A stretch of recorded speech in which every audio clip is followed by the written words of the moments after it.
Drukte op het strand betekent ook drukte voor het droneteam. Het is maandag 10 augustus. Dit is Zeeland Nu. Boa's nu ook in de lucht te vinden. Opnieuw bezwaar tegen afschieten damherten. En voetbalclubs krijgen flinke tik, maar sponsoren haken niet af. Goedenavond. Om een goed overzicht te krijgen van de drukte op de stranden in deze coronatijd zet de veiligheidsregio Zeeland drones in, zodat er snel ingegrepen kan worden als het te druk wordt. En het speciaal hiervoor opgeleide team kan na de coronatijd ook ingezet worden voor andere zaken. Het BOA Drone Team hebben we opgericht om de drukte op de stranden en de parkeerplaatsen aan de kust van Zeeland te meten. Een drone zijn juist heel flexibel, kan je op meerdere plekken snel tegelijk inzetten. Ian Baartman is een van die BOA's die is opgeleid tot dronepiloot.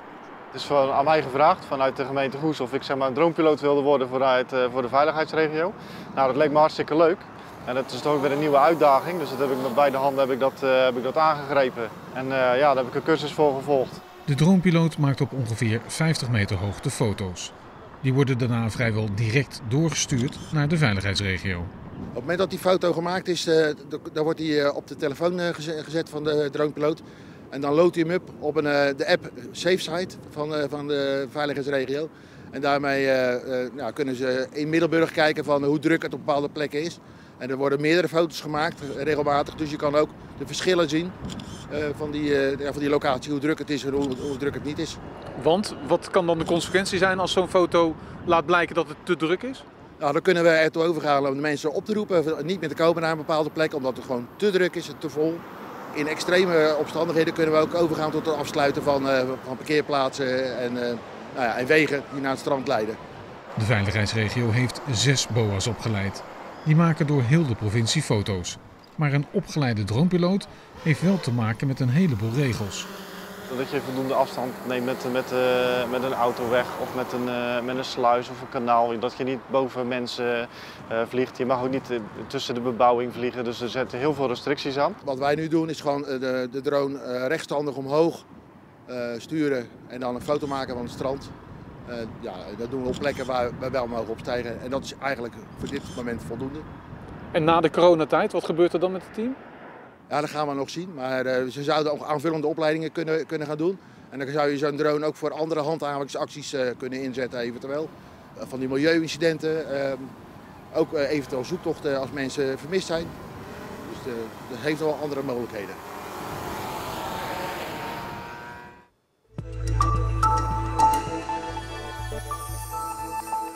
De dierenorganisaties Fauna for Life en Animal Rights tekenen opnieuw protest aan tegen het afschieten van damherten in Zeeland. En dan met name op het eiland de Haringvreter in het Veersemeer. De provincie wil de vergunning van Staatsbosbeheer verlengen om de hertenpopulatie dit jaar terug te brengen van zo'n 400 naar 150. Omdat anders de herten en de andere natuur op de Haringvreter het niet zouden kunnen overleven. De dierenorganisaties zijn daar pertinent op tegen. Muziekfestival Vestrock in Hulst krijgt de komende 4 jaar €75.000 subsidie per festival van het Fonds Podiumkunsten. Het fonds looft het festival om zijn laagdrempeligheid en het brede publiek dat het aanspreekt. Ook levert Vestrock volgens het fonds een wezenlijke bijdrage aan het Zeeuwse muziekveld. Maar kritiek is er ook. Zo vindt het Fonds Podiumkunsten dat er te veel mainstream muziek is te horen en het aanbod weinig vernieuwend is. En de bemanning van de viskotter Arnhemuiden 46 keek onlangs gek op toen ze hun net ophaalden voor de Belgische kust. Er zaten niet alleen garnalen in, maar ook een joekel van een slagtand. Het gaat om een uniek exemplaar afkomstig van een bosolifant uit de ijstijd. Dit is de opgeviste slagtand. Hij weegt 60 kilo en is meer dan 2 meter lang. Henry Kaljouw is een van de vissers die het fossiel uit het water heeft gehaald. De matroos die trekt die staart open. En zo valt er een slagtand uit. Zo, ik zei, nou dat is mooi, prachtig. Dus ja, dat was bijzonder. Nou, we hebben houten netten overboord gezet en toen zijn we dus die slagtand voorzichtig eruit gaan halen. En die hebben we in het gangboord gelegd, netjes, zodat hij natuurlijk niet zou beschadigen. De slagtand ligt nu bij het Urkerbedrijf Noordzee Fossils. Daar wordt het fossiel schoongemaakt en onderzocht. Dit hier, dat is puur ivoor. Een slagtand, nauwelijks of niet gebogen. We zien dat hij bijna helemaal recht is. Hier is de punt. Dat is een heel klein stukje vanaf, een paar centimeter. Maar deze slagtand is zo uniek. Hij is van een bosolifant. Zo'n exemplaar is nog niet eerder uit het water gehaald. De hoop is dat hij straks naar een Nederlands museum gaat.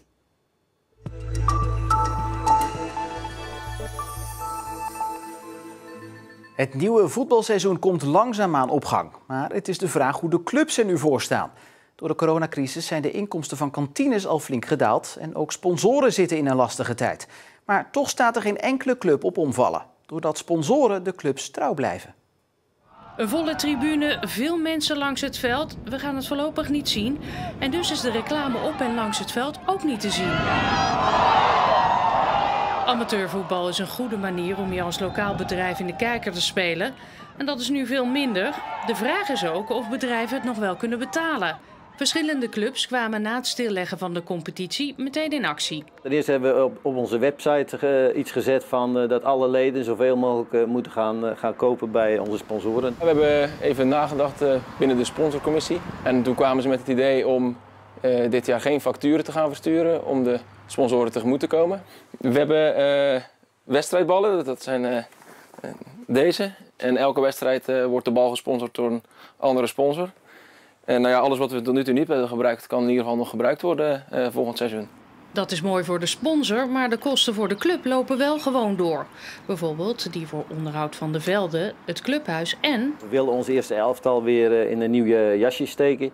Dus presentatiekleding. Dan heb je het over een polo wat de jongens aan hebben. Bijbehorende sweater of trui. En daarnaast krijg je nog zoals elk jaar een trainingspak. De bijbehorende tas. Dus dan moet je met de diverse sponsoren aan tafel en dan merk je wel wat van, goh, ja, op dit moment gaat het niet zo lekker, dus kunnen we wat uitstel krijgen. Nou, dan ga je ook weer in overleg om toch te komen tot een goede oplossing. En sponsoren doen meer voor een club dan alleen kleding. De sponsoren zorgen ervoor dat er wedstrijdballen zijn, dat er teamuitjes georganiseerd kunnen worden, dat iedereen er gewoon een leuke in teamverband dingen kan gaan doen. Of dat er wel of niet van komt, is een kwestie van overleggen. Samen, je moet er samen zien uit te komen en dat geldt voor heel de crisis, denk ik.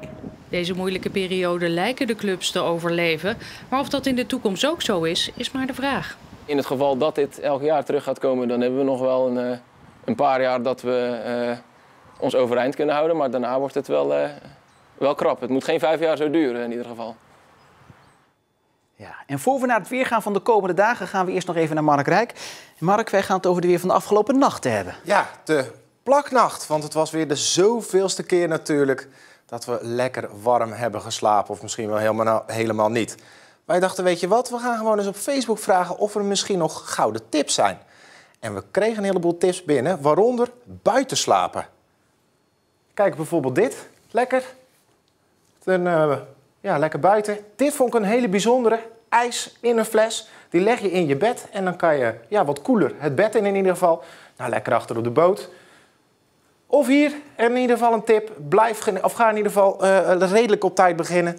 Want anders sta je zo nog rond een uurtje of 12 natuurlijk. Heb je er nog niks aan. Nee. Maar niet alleen wij hebben problemen met weer, begreep ik. Nee, zeker weten. Want de stoomtrein Goes-Bosselen die had het ook zwaar door de hitte vandaag. Of in ieder geval de rails had het zwaar. Want door de hitte was gisteravond een stuk bij Schravenpolder. Is het een zigzag geworden.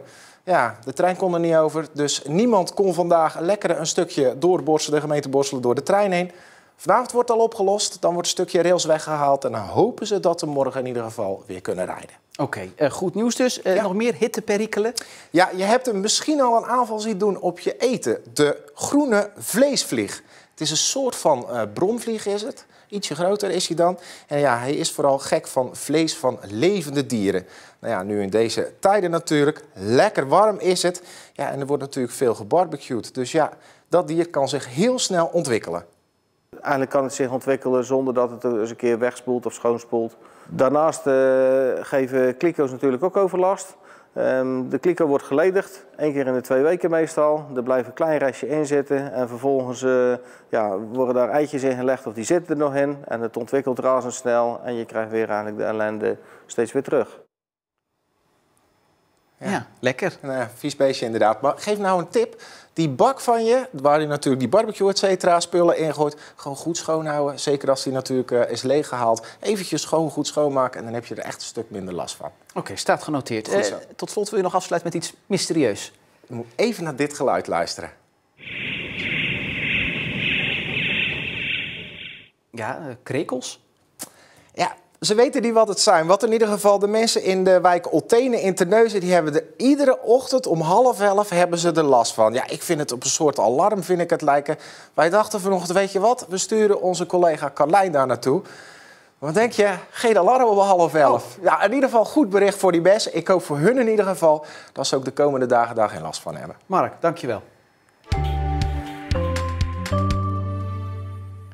Het was vandaag wederom zonnig, maar vooral weer warm. Maar de felste zon werd vandaag gelukkig wel afgeschermd door hoge bewolking.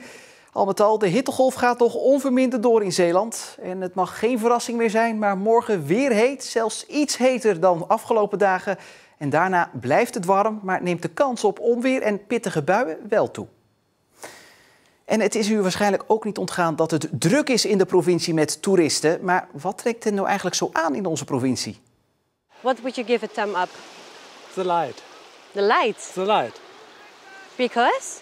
It's so fantastic. In the morning or in the evening, just go on the dike and have a look in the sky for the light. Ja, en nog meer veren krijgen we straks in Trots op Zeeland. Veel plezier daarbij en voor nu nog een fijne avond.